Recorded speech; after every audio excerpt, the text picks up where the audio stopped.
Boris Johnson has survived a no-confidence vote but suffered a party room result worse than Theresa May did. Earlier, I caught up with our Sky News correspondent Annalise Nielsen at number 10 Downing Street.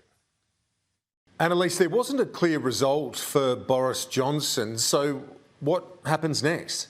Kieran, this wasn't a clear-cut result at all. 63 votes is well under what many analysts were saying he would need. The number being thrown around was that he'd need a majority of at least 100 votes, and so this puts him in a very vulnerable position. For context, this is less by percentage than what Theresa May received when her party room had a vote in her confidence, and we all know how that ended. And so this is a very precarious time for Boris Johnson. The one thing he does have protecting him now is that by the party room rules, there can't be another vote in his confidence for another year, but there is the option for his party room to then vote to change those rules if they so choose, but they can exert a lot of political pressure in that time. They can make it difficult to get things done, and they can say quite clearly that there is going to be a problem at the electorate when they do come to a vote in the next few years, and so this is where he's going to face more pressure. The one thing saving him is, look, there's no one else that's really a front runner. There's no other Conservative that's quite prominent who's put themselves forward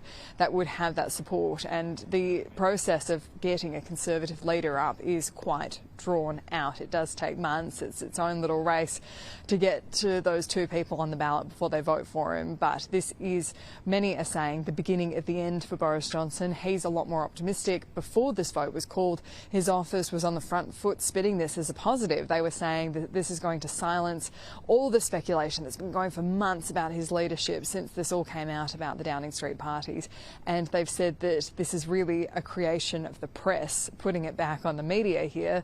But Boris Johnson was also keen to put the focus on some of those more important issues to the electorate, like cost of living.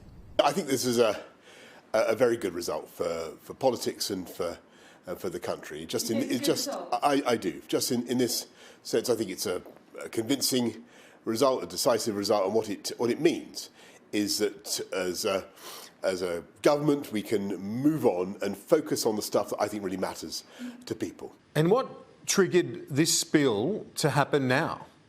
Yeah, Kieran, this has been building up for quite some time. There's been frustration around his leadership in particular in the party. They've been saying that he's been running a presidential-style office when he should be more consultative with his own party members. But it has been these Downing Street parties that have been such a critical hit to his popularity as a populist leader especially. What the frustration has been is not only that these parties happened during strict lockdowns in the UK, is that they were denied for so long.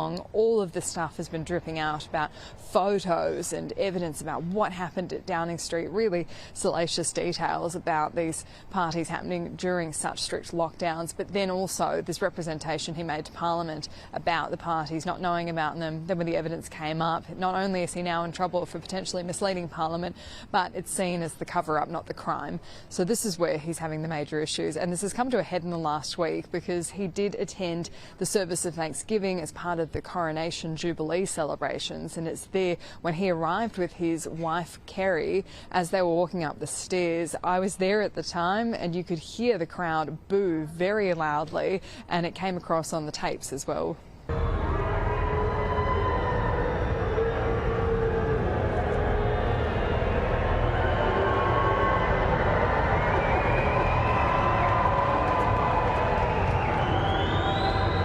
So, Kieran, it's hard for anyone to look at that and think that they're going to have success with their base. These are royal supporters. These are their core Conservatives coming out and booing the Prime Minister. So this has put the fear in a lot of Conservatives. But the question is now, how quickly could they actually make him move? Theresa May, after the similar result, it took 6 months before she left office. The speculation is we're looking at something similar here.